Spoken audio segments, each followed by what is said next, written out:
As someone who focuses on happiness a lot, I often hear from people who really want to push themselves. How can I be as happy as possible? Or how can I perfect all the things that you talk about? And this is true not just in the domain of happiness. We are a species that constantly wants to improve ourselves. Natural selection didn't want us to achieve some level and just stop and chill out and smell the roses. We want to perfect ourselves. And our natural instincts to do more and more and more might be being exacerbated by the modern environment. We have so many comparison points in so many domains in which we could excel. From how you look, to how well you cook, to whether or not you can solve a Rubik's Cube really fast. You just look on the internet and you get lots of information that you're not doing as well as you think. As somebody who works with Ivy League undergrads that are constantly pushing themselves, I see this strive to be perfect all the time. I can't tell you how many times I talk to these amazing students who are 19 and have gotten to one of the best schools in the world, and they feel like they're not doing enough. They feel like they're not achieving enough. And so I think this is something that we can all fall prey to, even when we're objectively doing great. There can be this constant push to do more, more, more. And I think a lot of us, especially when it comes to improving our well-being, assume that that's the path to flourishing. That's the path to feeling better. But the research shows that sometimes we might want to do less. We might want to allow and engage with more of our negative emotions. We might want to have more free time at the expense of all the promotions that we're doing at work. Sometimes we can feel happier by doing less. This push for more, more, more and being better, better, better has two impacts. One is I think it collectively hurts our societal well-being.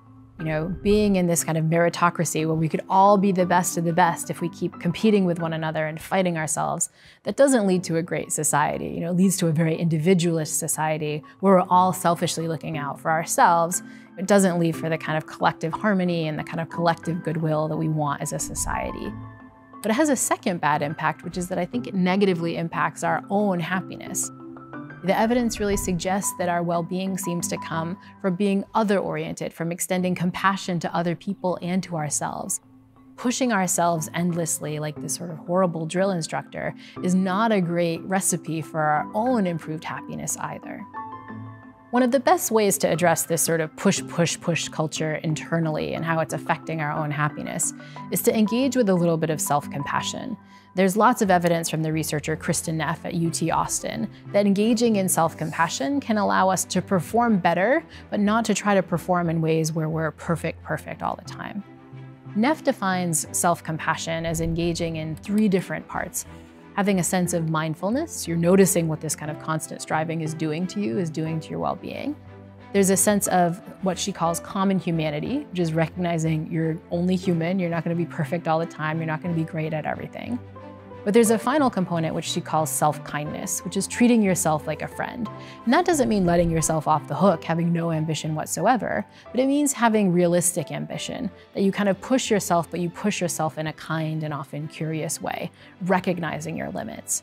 Neff finds that the act of engaging in more self-compassion, perhaps ironically, causes us to perform better. We're less likely to procrastinate because we're not beating ourselves up all the time.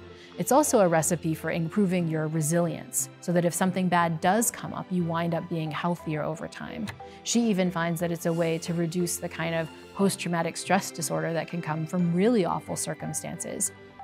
And so this act of treating ourselves with some self-compassion, ironically, is a path towards performing better, not worse. We need to embrace not this kind of drill sergeant metaphor of motivating ourselves, but motivating ourselves like we might motivate a friend or someone we really care about.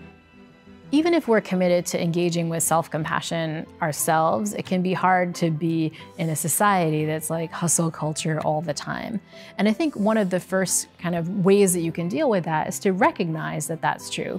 Recognize that when you look on LinkedIn, when you look on social media, you're gonna see people who are pushing, but that doesn't necessarily lead to their happiness. So I think one of the ways to fight the hustle culture that we experience across society is to remember that it's a myth. Right? Pushing ourselves endlessly, trying to achieve perfection, which is impossible, it's not going to make us feel as good as I think the advertisements really suggest. It's going to wind up being a hindrance to our well-being much more than we expect.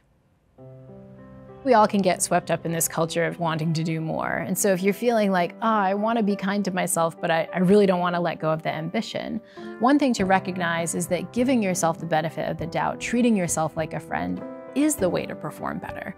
Once you know that, you can kind of engage with self-kindness with a little bit more confidence.